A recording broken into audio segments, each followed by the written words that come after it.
Mateus capítulo 11, verso 25 ao verso 30. Esse é o nosso texto base. O tema do estudo é como ser humilde. E nós temos aqui alguns pontos. O primeiro ponto é no nível pessoal. O segundo ponto é no nível relacional. E o terceiro ponto é no nível espiritual. Orando pelos seus adversários. Isso pode gerar efeitos em 3 dimensões. Então ele trouxe a dimensão pessoal, a dimensão relacional e a espiritual. Vamos ler o texto base que está em Mateus capítulo 11, verso 25 ao verso 30. Vamos fazer uma leitura alternada do texto. Está escrito: por aquele tempo, exclamou Jesus: graças te dou, ó Pai, Senhor do céu e da terra, porque ocultaste essas coisas aos sábios e instruídos e as revelastes aos pequeninos. A igreja.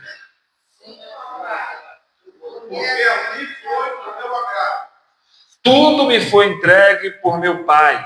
Ninguém conhece o Filho senão o Pai, e ninguém conhece o Pai senão o Filho, e aquele a quem o Filho quiser revelar. A igreja.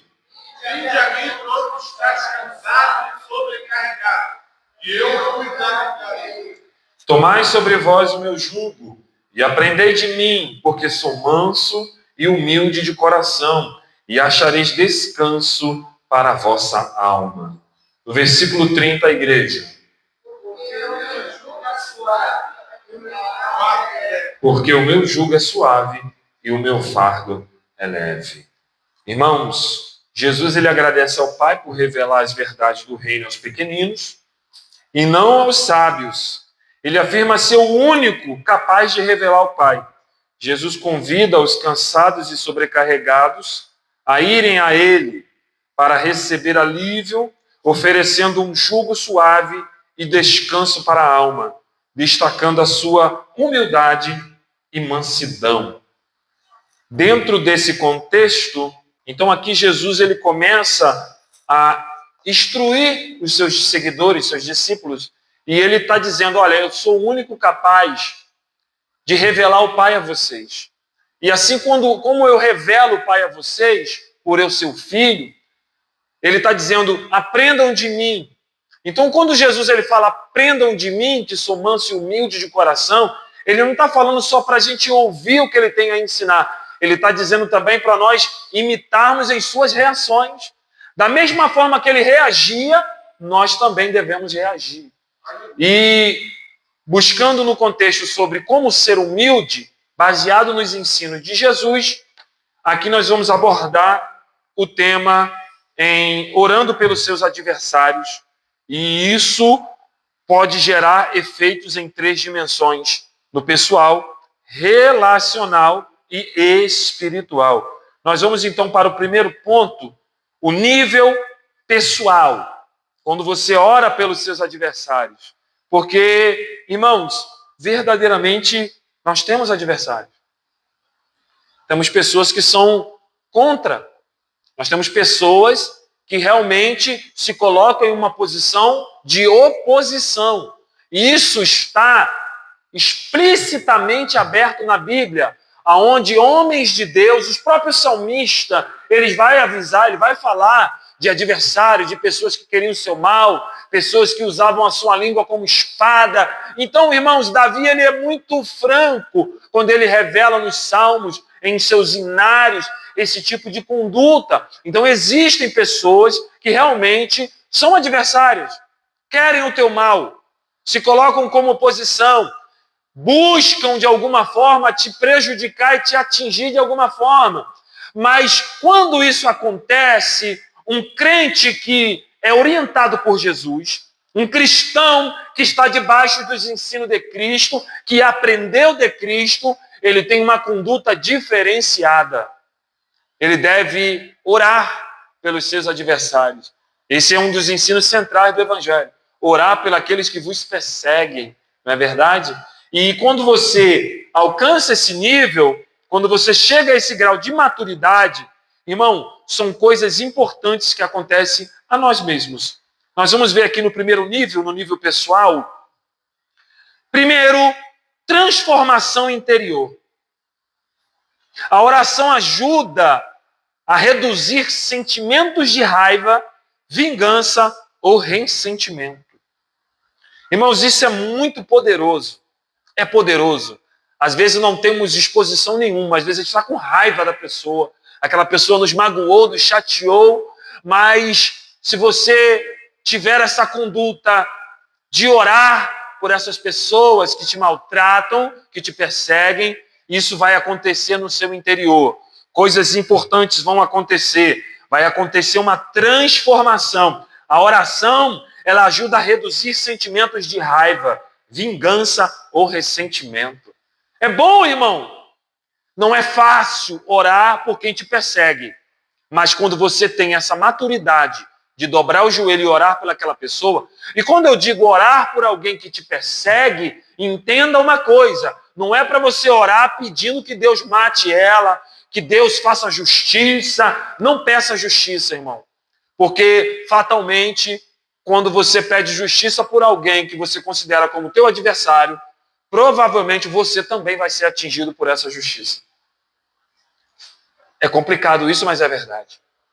Então, quando você ora por alguém que te persegue ou é um inimigo declarado, ore pedindo para que Deus o abençoe, para que Deus o transforme, para que Deus mude a sua conduta, o seu pensamento, para que Deus te livre das armadilhas que essa pessoa tenta causar. Peça bênçãos para essa pessoa.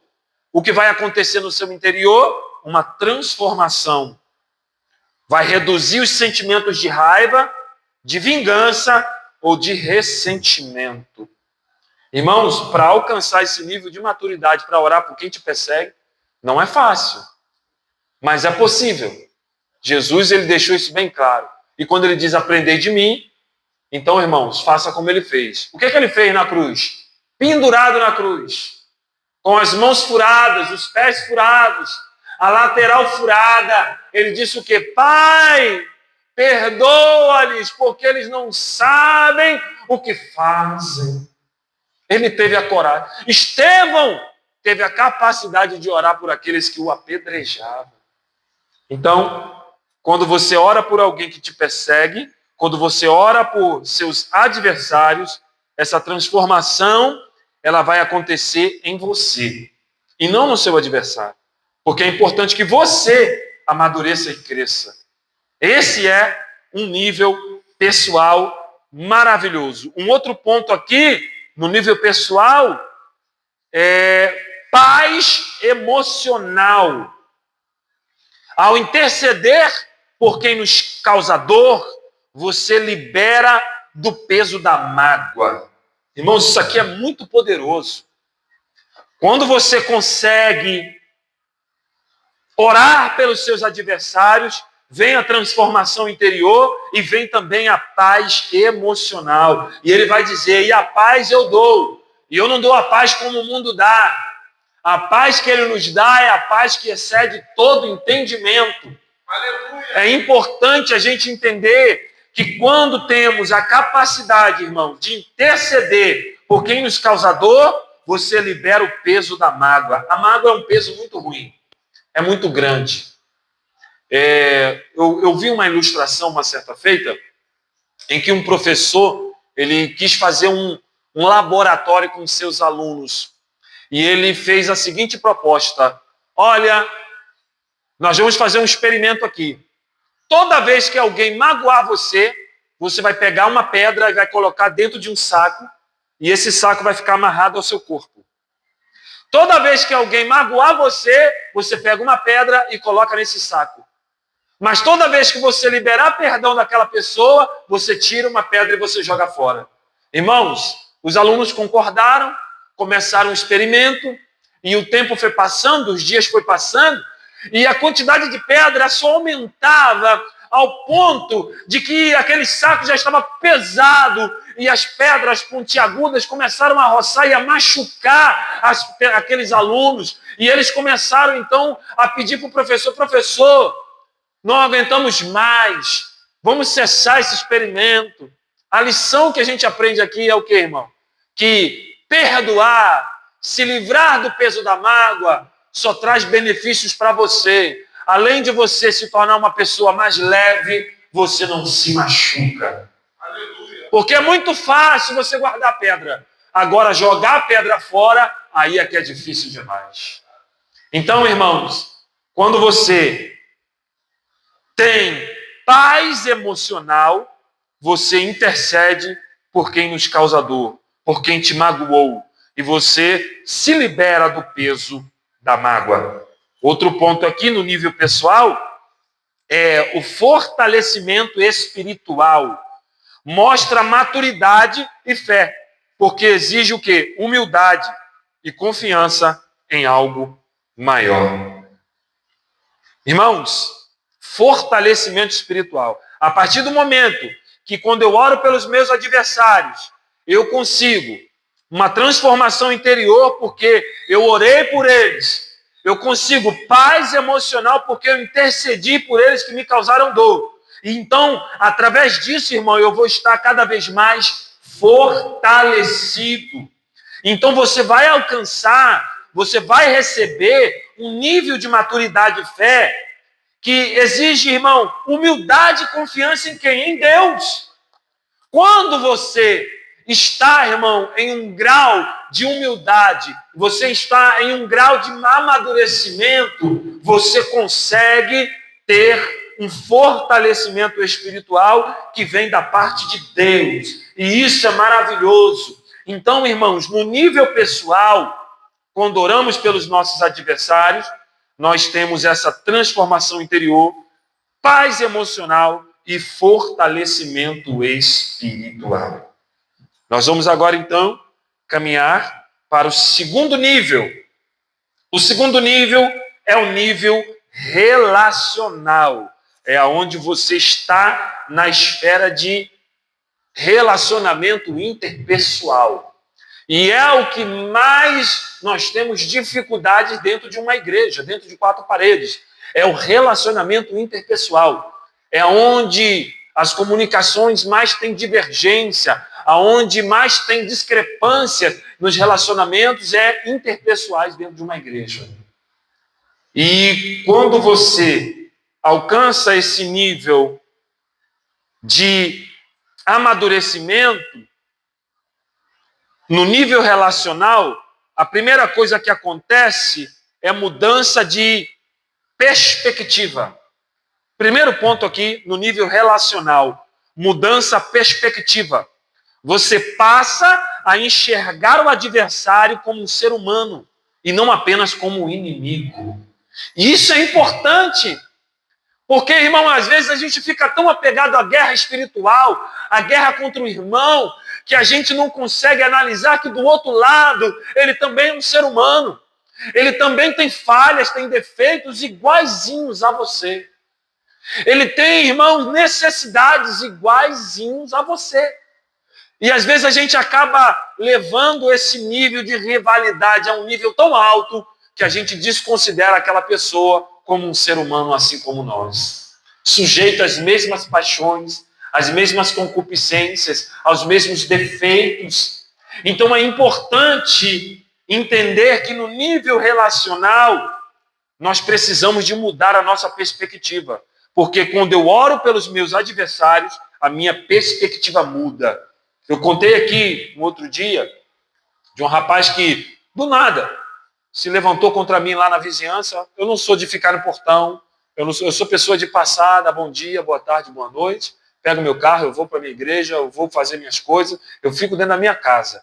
Onde eu moro, eu não sou de ficar na porta, de ficar de conversa com ninguém. Eu gosto muito de ficar dentro da minha casa. Quando eu não estou em casa, eu estou fazendo alguma coisa. E sempre me dei bem com as pessoas ali, porque eu não fico sabendo da vida de ninguém. E uma certa feita, por conta de você estacionar na calçada, que não tem nada a ver com a pessoa do nada se levantou, falou um montão de coisas, me xingou. Eu falei, meu Deus, mas eu perguntei para ele, mas eu nunca tive nenhum problema com você. Mas por que você está me tratando dessa forma? Mas aquilo, irmão, entrou no meu coração como uma seta. Eu fiquei chateado, fiquei com raiva. Eu saí daquele conflito ali para não gerar uma coisa pior, né? A gente também tem que saber que tem momentos que você, o mais espiritual, ele tem que ceder primeiro. Então é a hora de fazer o quê? Opa, me retirei de campo, porque eu sabia que se eu deixo esquentar o negócio, aí, meu irmão, daí é só ladeira abaixo. Então o que eu fiz? Mantive meu nível espiritual e me retirei da confusão. Falei, vou deixar para uma outra hora a gente resolve. E naquele momento eu saí, passei o dia mal, com aquilo na cabeça, e sabe como é que é a mente humana? Você fica chateado, você quer resolver da melhor forma, tu quer acabar com a pessoa. Mas quando eu estava chegando a esse nível de pensamento, eu falei, opa, tá errado. O que eu fiz? Dobrei meu joelho. Falei, Senhor, tem misericórdia de mim. Fui pedir misericórdia. Senhor, eu perdoo fulano de tal. E comecei a orar ali, pedindo a Deus misericórdia e liberando perdão. Irmãos, não tem coisa melhor. Mudou minha perspectiva, mudou meu dia, mudou meu interior. E vou falar, o resultado é notório. No outro dia, ele me chama para conversar e pede perdão, pede desculpa, disse que não estava no seu dia bom e que ele não é desse tipo de coisa. Mas se a gente leva a ferro e fogo, irmão, a gente quer matar, a gente quer destruir, a gente quer acabar, a gente quer ter razão. Mas, irmão, é importante nós entendermos que quando a gente está no nível de relacionamento com as pessoas, quando você ora pelas pessoas que te perseguem, te magoam, você ora pelos seus adversários, você muda de perspectiva. O segundo ponto é a possibilidade de reconciliação.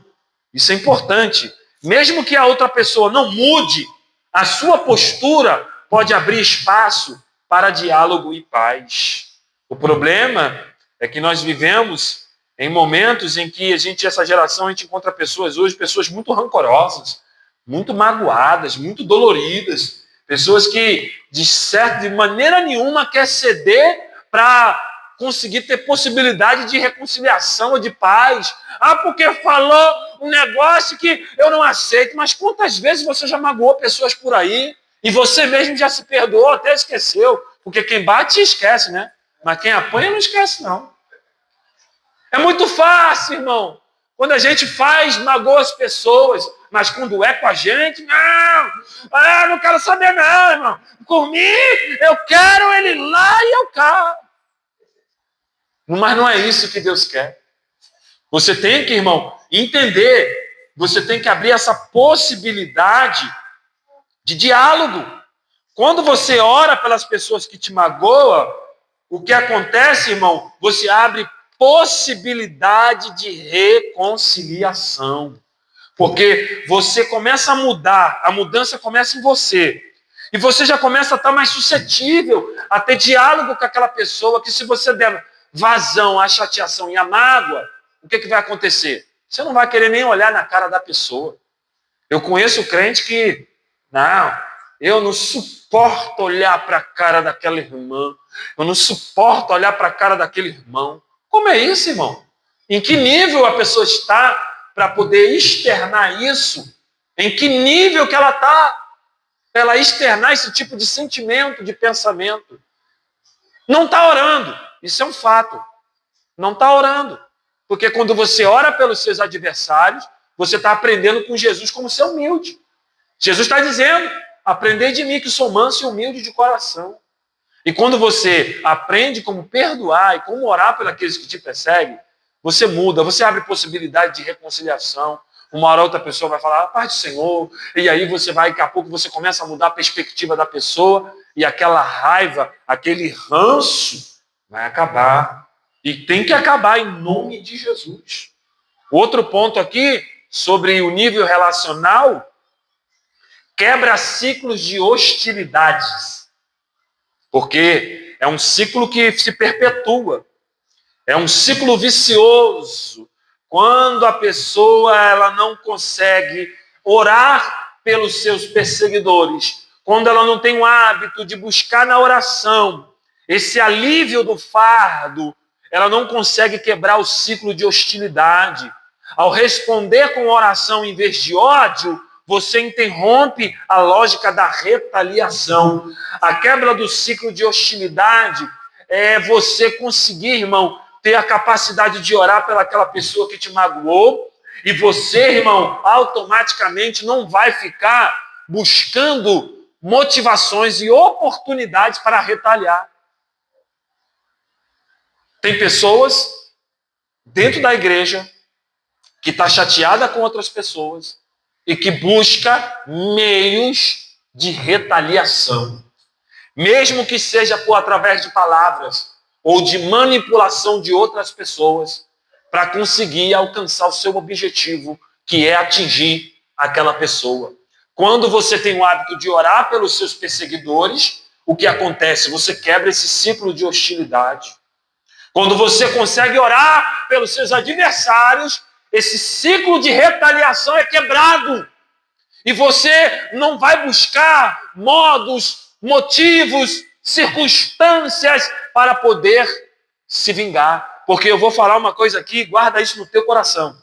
A Bíblia te dá respaldo para você se chatear. A Bíblia te dá respaldo para você se irar. Mas a Bíblia não te dá respaldo para você se vingar. Porque Deus diz, minha é a vingança, diz o Senhor. E Ele diz que você pode até se irar, ireis, mas não pequeis. E Ele vai dizer mais, não põe o sol sobre vossa ira. Ou seja, você até pode ficar chateado, com raiva, mas não dura o dia inteiro não. Mas se vingar, a Bíblia não te dá respaldo. Nunca procure vingança pelas suas próprias mãos. Porque quando você busca vingança com as suas mãos, vai sobrar para você também. A vingança, né, como dizia o seu Madruga, ela nunca é plena, mata a alma e a envenena. Amém? Então, irmãos, quando você ora pelos seus adversários, no nível relacional, você quebra ciclos de hostilidade. Então, quando você aprende a responder com oração em vez de ódio, você interrompe a lógica da retaliação. E isso é muito bom, é saúde para o corpo de Deus, não é? Nós temos que viver e fazer e nos conduzir de uma forma em que a igreja ela tenha saúde espiritual. Pessoas cada vez mais maduras, pessoas que buscam na oração o seu conforto e o seu equilíbrio. A igreja ela cada vez mais se torna madura, estável, estabilizada. E a contenda, as divisões, elas cada vez mais vai perdendo força. E nós conseguimos nos equilibrar e viver uma vida saudável espiritualmente diante de Deus. É importante nós entendermos essas questões sobre orar pelos nossos adversários. O terceiro nível é o nível espiritual. Quando oramos pelos nossos adversários, nós alcançamos um nível espiritual. O primeiro ponto aqui é um alinhamento com princípios de amor. Muitas tradições acreditam que orar pelos adversários atrai bênçãos e graça. Irmão, a Bíblia diz bem claro, não pagai o mal com o mal.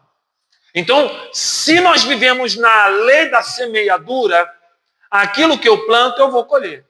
Não tem como eu plantar figo e colher jaca. Não tem como eu plantar manga e colher goiaba. Colher aquilo que eu plantei. Não tem como. Então, se eu entendo que eu estou em um nível espiritual elevado diante de Deus, eu vou estar alinhado com os princípios de amor. E quando você para analisar essa questão, a Bíblia vai dizer que nós temos que amar os que nos odeiam. Irmão, isso aqui é muito difícil. Como eu posso amar uma pessoa que me quer mal, que me deseja mal? Sabe o que eu aprendi, irmão? É que eu não tenho compromisso nenhum com o que a pessoa sente. Irmão, não é da minha responsabilidade aquilo que a pessoa sente, a forma no qual ela me enxerga, não é da minha responsabilidade, isso é um problema exclusivamente dela. Eu que não devo entrar nesse ciclo vicioso, eu tenho que estar alinhado com os princípios de amor. E os princípios de amor me colocam no mesmo nível do meu próximo. Eu não sou melhor do que ele. Ah, mas ele me odeia. Mas eu também já odiei gente. Eu também já fiz o que não é certo. Eu tenho que me colocar nesse nível. O amor, ele equilibra a carga. O amor, ele nos coloca igual, irmão, diante de Deus. Porque Deus é amor. E quem ama, viu a Deus. Então, o nível espiritual, quando você ora pelos seus adversários, você está alinhado com os princípios de amor. Então é importante a gente entender que quando eu prego amor, quando eu ofereço amor, irmãos, a tendência é eu também receber o amor de volta. Exemplo de fé viva. É um outro ponto aqui no nível espiritual. Exemplo de fé viva. Sua atitude pode inspirar outros a agir com compaixão. Porque, irmão, se eu me cerco de pessoas que só sabem falar coisas odiosas, só sabem colocar pilha um contra o outro, e só sabem fermentar aquilo que não presta, irmão, qual é o exemplo que eu estou dando para aquelas pessoas? Que elas têm que ser o quê? Pessoas que se vingam, pessoas que buscam prejudicar o outro. Mas se eu começo a ter um comportamento diferente, eu vou inspirar essas pessoas a ter compaixão também. Isso aí, irmão, da mesma forma que a amargura contamina, o amor também contamina. O amor contamina o próximo. Por mais que não pareça, mas quando você tem atitudes de amor, você também dá bons exemplos. Então é importante a gente ter esses exemplos de fé viva. Sua atitude pode inspirar outros a agir com compaixão. Outro ponto aqui, no nível espiritual, é a entrega do julgamento. Você confia que a justiça e o cuidado pertencem a Deus e não às suas mãos. Aquela velha questão de você querer fazer justiça com as próprias mãos. Mas quando você entrega o julgamento na mão de Deus, irmão, Deus, ele vai fazer a justiça. Eu não vou precisar, irmão, me vingar, até mesmo porque a Bíblia diz que quando a gente for julgar o próximo, primeira coisa que a gente tem que fazer para julgar o próximo é primeiro tirar a trave que está no nosso olho, para depois tirar o argueiro que está no olho do irmão. Esse é o primeiro ensinamento. Quando Jesus ele fala isso para nós, é você trazer uma reflexão. Rapaz, aquela pessoa, no meu ponto de vista, ela não presta. Ela até me magoou, me chateou, estou com raiva dela, porque ela não pensa como eu, ela não está de acordo comigo. Mas será que eu também não sou igualzinho a ela? Será que eu também não estou sujeito a fazer as mesmas coisas que ela? E isso é você começar a entender a trave que está no teu olho, para depois você querer tirar o argueiro do olho do teu irmão. Então é importante a gente entregar o julgamento na mão de Deus. Porque quando você confia na justiça, no cuidado que pertence a Deus, irmão, Deus ele age com justiça. Um exemplo aqui, quem ora promove a paz. Quando você ora pelos seus adversários, quem mais se transforma, sabe quem é, irmão? É você mesmo. É um ato que liberta, né, irmão? Fortalece e abre caminhos para a paz. O primeiro benefício de orar pelos meus adversários é que a mudança vai começar em mim. E eu que vou ser o primeiro beneficiado. Por quê? Quem ora promove a paz. Quer ver um exemplo aqui importante? Coloca para mim aí. Números, capítulo 12, versículo 1. Falaram Miriam e Arão contra Moisés, por causa da mulher cuxita que tomara, pois tinha tomado a mulher cuxita. O que aconteceu? Miriam levantou a sua boca para ficar falando mal de Moisés, junto com Arão. Falaram besteira. Julgaram ele. O que aconteceu? O próprio Deus veio e entrou com justiça. Miriam ficou leprosa. Moisés, homem manso, foi rogar por ela. Porque quem ora promove a paz. Mas mesmo assim, o Senhor ainda disse para ele, por causa do pecado de Miriam, ela tem que ser humilhada 7 dias. Tem que pagar o preço dela ali, 7 dias. Depois ela vai ser recolhida de novo. Irmão, isso aqui é coisa séria. Eu não quero bater de novo nessa tecla sobre ficar falando mal. Mas, irmão, quem ora promove a paz. Jesus orou pelos que o maltrataram, lá em Lucas 23, 34. Coloca aí Lucas 23, 34. Jesus orou, meu irmão, por eles. Olha que coisa tremenda.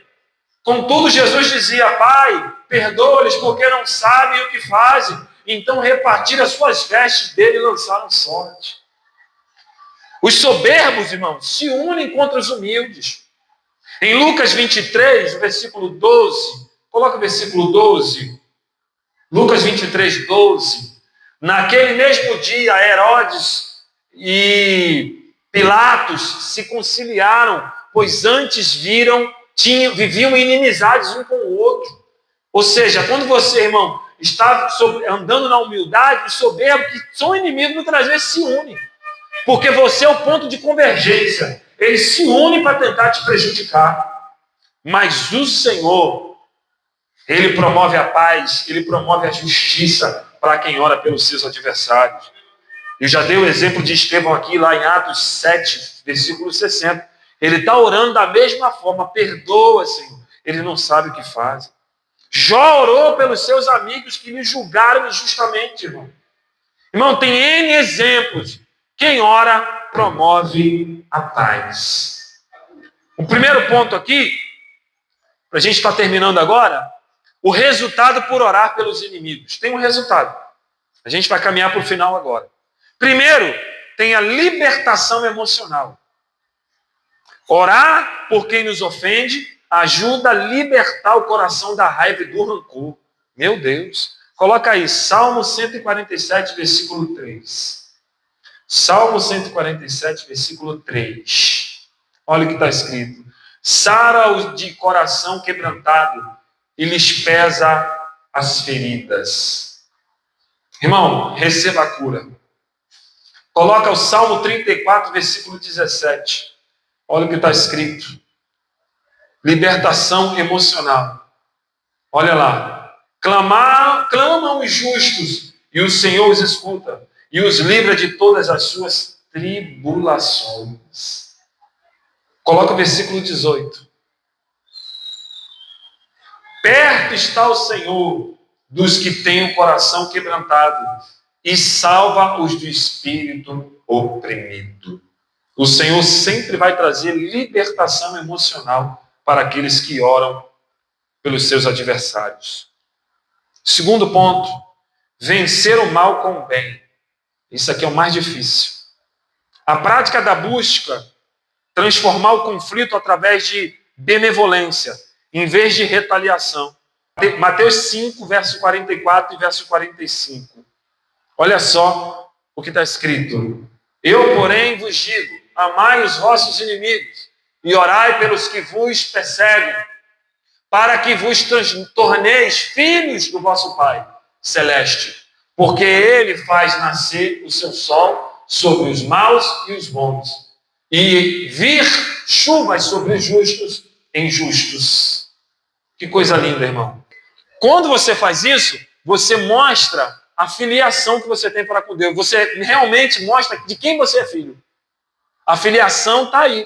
Quando você ora pelos seus adversários e você não se vinga, você vai mostrar que você realmente é filho de Deus. Orar revela quem você é. Orar revela quem você é. Para mim finalizar aqui, coloca aí Lucas 6, verso 27 e verso 28. Olha que coisa linda. Digo-vos, porém, a vós outros que me ouvis, amai os vossos inimigos e fazei o bem aos que vos odeiam. Bendizei aos que vos maldizem e orai pelos que vos caluniam. Conclusão, irmãos, vamos terminar. Ser humilde é aprender com Jesus, reconhecendo a nossa dependência de Deus e escolhendo o caminho do amor, da mansidão. Quando oramos pelos nossos adversários e entregamos o julgamento ao Pai, somos libertos do peso do orgulho e da vingança, experimentando o verdadeiro descanso para a alma prometido por Cristo. Que Deus vos abençoe, meus irmãos. Que nós venhamos aprender com Cristo, que é manso e humilde de coração, que nós devemos ser humildes como ele era e aprender com ele, aprender a reagir como ele reagia e orar pelos nossos adversários como ele orava. Que Deus nos abençoe. Vamos ficar de pé.